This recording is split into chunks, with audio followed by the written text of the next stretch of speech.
अच्छा, अब हम बात करते हैं सेंट्रली एक्टिंग एंटी हाइपरटेंसिव्स की, जिनको हम कहते हैं सेंट्रली एक्टिंग सिंपैथोलिटिक ड्रग्स। बेसिकली हमारे पास ये होता है कि मेडुला में जो वेजोमोटर सेंटर है वहाँ पर हमारे पास ये न्यूरॉन्स होते हैं। अब क्या होता है कि जो नॉर एड्रिनर्जिक न्यूरॉन्स होते हैं जो नॉरएपिनेफ्रिन रिलीज़ करते हैं, उनकी जो प्री साइनेप्टिक एंडिंग्स होती हैं वहाँ से नॉरएपिनेफ्रिन निकलती है और फिर वो अगले न्यूरॉन को स्टिमुलेट करती है और इस तरह से सिंपैथेटिक आउटफ्लो होता है। अब क्या होता है कि ये जो साइनेप्स है इसमें जो प्री साइनेप्टिक न्यूरॉन होता है, इधर हमारे पास एक रिसेप्टर होता है अल्फा 2 एड्रिनर्जिक रिसेप्टर। ये जो होता है जब ये स्टिमुलेट होता है तो ये इसी को इनहिबिट करता है, मतलब कि नॉरएपिनेफ्रिन अपनी ही रिलीज को इनहिबिट कर रही है via stimulation of this alpha 2 receptor which is known as auto inhibition mechanism, ताकि ये थोड़ा कंट्रोल्ड क्वांटिटी में निकले। ठीक है, अब ये जो अल्फा 2 एड्रिनर्जिक रिसेप्टर है, मतलब अगर ये ज़्यादा स्टिमुलेट होगा तो नॉरएपिनेफ्रिन की रिलीज़ को बिल्कुल ही बंद कर देगा, मतलब कि सिंपैथेटिक आउटफ्लो बंद हो जाएगा। तो अब अगर हम कोई ऐसी ड्रग दें जो इस अल्फा 2 एड्रिनर्जिक रिसेप्टर को स्टिमुलेट करे, तो इसका मतलब है कि नॉरएपिनेफ्रिन का रिलीज़ बिल्कुल इनहिबिट हो जाएगा और उसमें हमारे पास आ जाती है अल्फा 2 एगोनिस्ट क्लोनिडीन। ठीक है, तो क्लोनिडीन का सिंपल मैकेनिज्म है कि इस अल्फा 2 रिसेप्टर पर एक्ट करती है और इनहिबिशन करती है नॉरएपिनेफ्रिन की रिलीज़ की, मतलब ये जो ऑटो इनहिबिशन का साइकिल था इसको स्टिमुलेट कर देती है। एक और ड्रग होती है मिथाइल डोपा।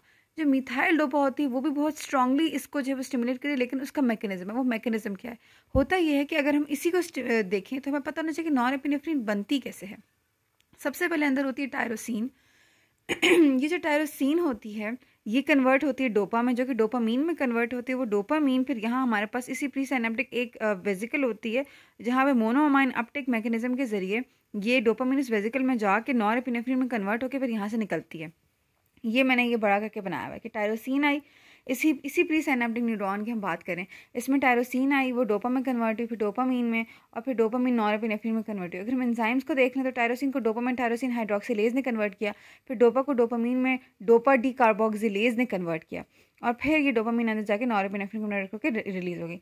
अब अगर हम इसके साथ गड़बड़ करें, मतलब हम डोपा की जगह इस मैकेनिज्म को मिथाइल डोपा दे दें, मतलब कि टायरोसिन डोपा से डोपामीन में कन्वर्ट हो रही थी, हम मिथाइल डोपा देते हैं और अल्फा मिथाइल डोपा को रिप्लेस कर दे, मतलब हम इस डोपा डी कार्बोक्सिलेज को अल्फा मिथाइल डोपा दे दें, और तो क्या करेगा, तो ये डोपा डी कार्बोक्सिलेज जो है वो अल्फा मिथाइल डोपा को अल्फा मिथाइल डोपामीन में कन्वर्ट कर देगा, और फिर एंड में नॉरएपिनेफ्रिन की जगह हमारे पास अल्फा मिथाइल नॉरएपिनेफ्रिन बनेगी। लेकिन मतलब कि हमने एक और सबस्ट्रेट दे दिया, डोपा की जगह हमने अल्फा मिथाइल डोपा का सबस्ट्रेट दे दिया, तो नॉरएपिनेफ्रिन की जगह क्या बना, अल्फा मिथाइल नॉरएपिनेफ्रिन।